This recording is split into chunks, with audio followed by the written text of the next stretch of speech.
Hi friends, இன்றைக்கி நம்ம சிப்பி காளானில் gravy எப்படி செய்கிறதுன்னு பார்க்கலாம்.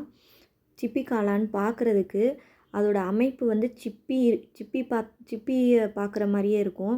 அதனால தான் அதுக்கு பேர் சிப்பி காளான்னு சொல்லியிருக்காங்க. இது ஆயிஸ்டர்னு சொல்லுவாங்க. நல்ல ஒரு ஒயிட் கலரில் ஒரு ஃப்ளவரில் இருக்கக்கூடிய பெட்டல்ஸ் மாதிரி இருக்கும். இதில் அதிக அளவு ப்ரோட்டீன்ஸ் நிறைய இருக்குது. எப்படி செய்யலான்னு பார்க்கலாம். நல்லெண்ணெய் ஆட் பண்ணிக்கோங்க. நல்லெண்ணெய் ஆட் பண்ணோன்னா நல்ல டேஸ்ட் நல்லாயிருக்கும். நல்லெண்ணெய் ஆட் பண்ணிட்டு எண்ணெய் ஹீட் ஆகும். பட்டை, கிராம்பு, ஏலக்காய், அனாசிப்பூ இதெல்லாம் ஆட் பண்ணிவிட்டு அது வதங்கவும் வெங்காயம் ஒரு 3-4 வெங்காயம், பெரிய வெங்காயம் கட் பண்ணி போட்டிருக்கேன். அது நல்ல கண்ணாடி பதம் வரவும் அதில் கருவேப்பிலை, பச்சை கருவேப்பிலை ஒரு கொத்து அள்ளி போட்டுட்டு நல்லா வதக்கணும். அது வதங்கினதுக்கப்புறம் இஞ்சி பூண்டு பேஸ்ட்டு 1 ஸ்பூன் ஆட் பண்ணிக்கலாம். டேஸ்ட் நல்லாயிருக்கும். அந்த பச்சை வாசனை, இஞ்சி பூண்டோட பேஸ்ட்டோட பச்சை வாசனை போகிற வரைக்கும் நல்லா வதக்குங்க.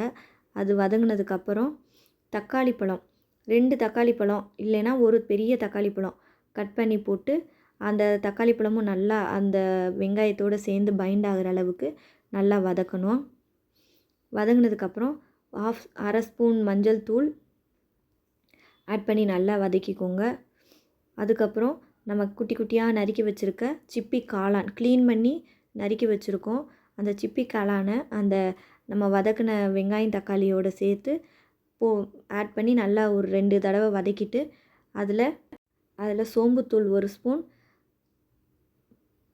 மிளகு சீரகத்தூள் 1 ஸ்பூன் ஆட் பண்ணிக்கோங்க. அதுக்கப்புறம் சிக்கன் 65 மசாலா, அந்த மசாலா ஒரு 2 ஸ்பூன் ஆட் பண்ணிக்கோங்க. இதோட டேஸ்ட் வந்து அப்படியே சிக்கன் குழம்பு சாப்பிட்ற மாதிரி டேஸ்ட் இருக்கும். அதுக்கப்புறம் அந்த காளானுக்கு தேவையான உப்பு ஆட் பண்ணி மூடி வச்சிருச்சு. போட்டு வேக வைக்கும்போது அந்த காளான்லேயே ஆல்ரெடி தண்ணி சேரும். அதுக்கப்புறம் நம்ம கொஞ்சம் ஒரு அரை டம்ளர் தண்ணி மட்டும் ஆட் பண்ணி அந்த காளானை வந்து நான் மூடி போட்டு வேக வைக்கணும். ஒரு 10 மினிட்ஸ் மீடியம் ஃப்ளேமில் வேக வச்சுட்டே இருங்க. அது நல்லா வெந்ததுக்கப்புறம் ஒரு நல்ல அந்த எல்லாரும் அந்த பைண்ட் ஆகி அந்த ஸ்மெல்லு நல்லா டேஸ்ட்டு சூப்பரான ஸ்மெல் வரும். அதுக்கப்புறம் அதில் கொத்தமல்லி சின்ன சின்னதாக கட் பண்ணி ஆட் பண்ணிட்டு அதோடு சேர்த்து வதக்குங்க. ஃப்ளேவர் நல்லாயிருக்கும். எண்ணெய் மேலே நல்லா திரிஞ்சு வரும். அது பிரிஞ்சு வரும்போது அந்த ஸ்டேஜில் நம்ம வந்து அடுப்பை ஆஃப் பண்ணிவிட்டு நம்ம சுட சுட சாதத்துக்கோ சப்பாத்திக்கோ தோசைக்கோ வச்சு சாப்பிடும்போது அதோடய டேஸ்ட் ரொம்ப நல்லாயிருக்கும். இது வந்து ஹை லெவல் ப்ரோட்டீன் அதிகமாக இருக்குது. எதிர்ப்பு சக்தி நிறையா கொடுக்குது. ஸோ இந்த இதை வந்து அடிக்கடி உணவில் சேர்த்துக்கோங்க. காளான் வந்து ரொம்ப நல்லது.